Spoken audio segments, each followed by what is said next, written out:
Bana Harmonize katika siku ambazo amefanya kitu ambacho ni kizuri pamoja na siku ya leo, kwa sababu promotion purpose ni kuhakikisha kwamba mashabiki basi wanaipata nyimbo kwa namna yoyote ile. Watu wengi wamepokea nyimbo hii katika hali ambayo ni ya tofauti kidogo, na wengi wao katika mitandao ya kijamii wamekuwa wakiongelea nyimbo hii na kusema kwamba ni nyimbo ambayo ni kawaida sana, sio nyimbo ambayo ni nzuri. Hasa mimi nikawa ninajiuliza kwamba je, ataweka upande gani, ataweka strategies gani ambazo mashabiki watapokea nyimbo hii. Nikasema kwamba inawezekana kama akiwekeza katika promotion purpose, basi kutakuwa na kitu ambacho ni kizuri na mashabiki zake basi watakipokea mambo ambayo ni mazuri.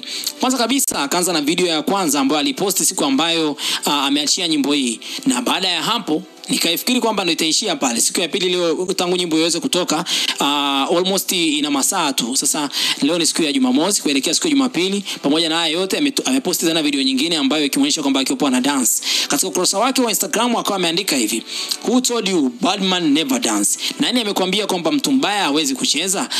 Finally we made it. Link on the bio. Who did it better? Kwa maanisha kwamba nani ambaye amefanya vizuri katika video hii. Lakini pia linki ya nyimbo yake ipo katika bio. Ni kitu ambacho ni tofauti kidogo. Katika miaka ya nyuma Harmonize sio mtu wa kufanya promotions za namna hii.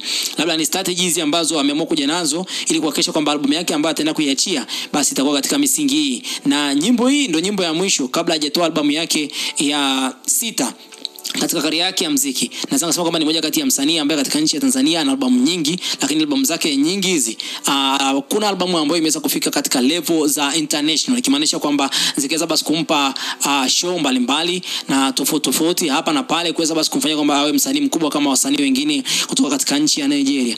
Je, katika mwaka huu atakuja na mifumo gani ambayo basi itamfanya yeye aweze basi kukamilisha albamu zake za nyuma pia ziweze kutambulika? Kwa sababu ameweza kuachia albamu nyingi sana, tofauti na kwamba watu wengine kutoka katika nchi ya Nigeria wamekuwa wakiachia albamu hizo, lakini mafanikio yao ni makubwa kutokana na kwamba wanaweka purpose, wanaweka na strategies nzuri kwa ajili basi ya kuhakikisha kwamba na wenyewe basi nyimbo hizo basi zinaweza kuwafikia mashabiki wao tofauti na nje ya nchi yao.